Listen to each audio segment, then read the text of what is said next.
The promises I make is the promises I keep.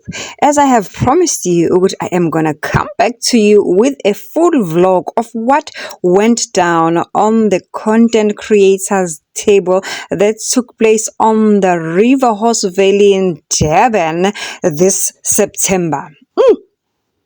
As you can see ukuthi uyabona besiwelcome kamnandi kanjani sithe masingena nje amadrinki ayelilizela esilinde thina ready for thina i-setup ithi welcome ismell seraja i-aroma ithi woze ekhaya angazi ukuthi uyini umcimbi ngaphandle kweraja welcome the smell was just saying I am ready for you. Content creators table kanti ke ngicela ungenzele kanje uma ukuthi uyaqala ukubona i-content yami nawe namhlanje uvela uthi qhafa ulike uyishare futhi nangokuthi yafowethu ya sanibonane. This is our trendsetter uMprudi on TikTok and ubani uMprudi as well on Instagram, making sure ukuthi izinto zethu ziready zime ngomumo. Ila imagic eyenzeke khona ke lapho uyabona lapha ikhishi lethu ukuthi liready lilinde ukuthi thina neziphuzo ziyalilizela zithi wozani ibani sekhaya.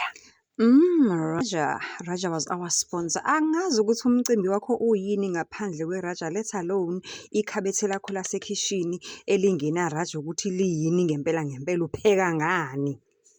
Just check that table set up. That table set up, guys. Now remember phela ukuthi lo mcimbi was inspired by Heritage Month, which is inyanga yamasiko namagugu eMzansi. So everything was just saying heritage, as you can see the setup, as we can see the dress codes as well. Sathi qhafa imqhafazo ukuthatha ufakazi. Sona ke istatha sethu ke lesiya esivele sangishiya ngikhamsile nje. It's really yummy. You know, that drizzle.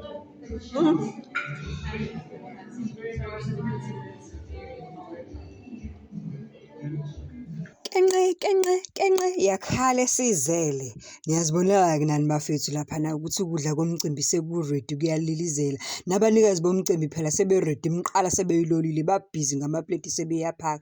Hey wena lalela. What was on the menu?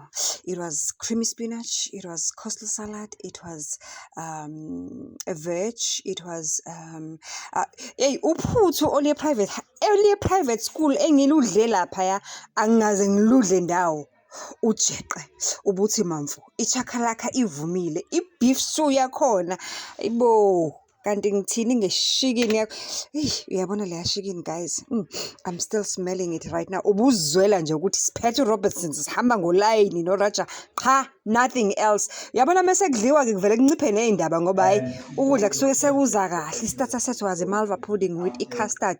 Bekungemnandi guys. Ayibo yazini uke wabona uma ngabe uzodla ukudla komuntu omthandayo ohleze umbona on your TV screen ohambule musu umbona in person othandekayo musu umbona in person onomusa uma usumbona in person ukuthi uvela uzizwele. My mom used to say ukuthi what brings food to life is the touch of a person that actually cooks the food.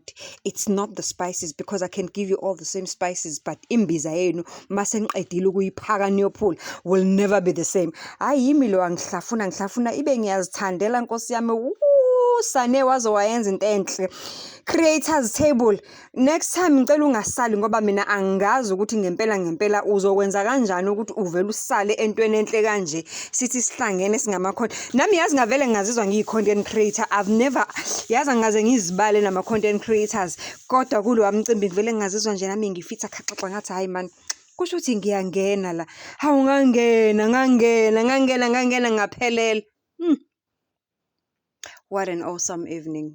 What an informational evening. More than anything, you guys, let me tell you ukuthi mhlawumbe lokhu uyazibuza ukuthi ngiloke ngikhuluma nge-content creators table yini yona leyo. A contenters creators table, it's an initiative that has been started by the owner of the Takes Love Kitchen, Usane is aiming to bring people in Durban and Joburg once a month. These events are going to take place, and what is more important is that in Durban we are always left behind on anything good that is going around in the space.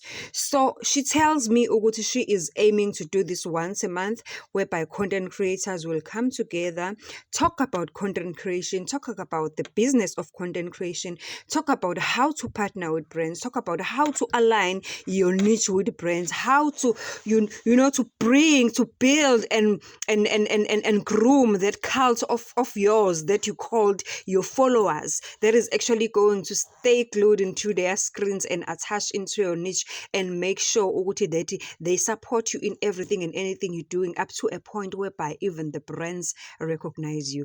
And Usane is also a PR strategist. Yo guys, the information that I got from that event, I don't want to lie, for the first time I've ever been phithizeling, kade ngangiphithizela kuma social media platforms, doing different things at different points in time. Angaze nje ngize ngizi-identify nama-content creators. Well, if you don't know who I am Zandi, the surname is Mfega. Ngine podcast laphaya ku-YouTube. On top of the podcast that I have on YouTube, I also have a food and cooking channel where you are going to see a lot of my cooking skills, my cooking recipes that has been passed from me from generation to generation, and cooking tips. I will visit the restaurant and do restaurant reviews and more. So yeah, I will also do some of the similar food dinners and breakfast like this one that you see here with my subscribers on YouTube, with my followers on TikTok. So if you are a food lover, you love meeting people, eating good food with new people and making new friends, so stay glued and stay tuned into my content and into my channel, because I will let you know when is happening, when is zihapena kephi nini kanjani, ngoba the first one is coming up, and angeke ngikutshela ukuthi ubani ozobe khona. And guess what, mine is gonna be free. If you follow, give me some love. Mine is gonna be free. You're not going to pay a cent, because we are gonna be tasting some of the delicious, some of the scrumptious, some of the tastiest, juiciest tenderized steaks and meats and whatnot.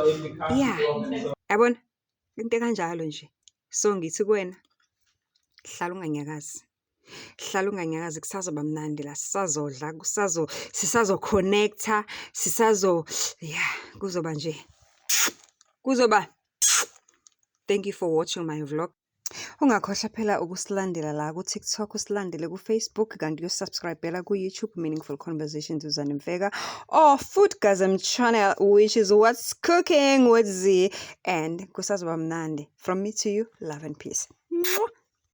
And meeting this humble soul, Nompumelelo Nkosi Nkosi yami, it was just a highlight of the evening. Waze wathandeka umuntu well, let me speak for myself. Ngimthanda on my screen, and mase ngimbona in person, ngavele ngamthanda kakhulu mase ngimbona ukuthi uzithobe ngalendlela.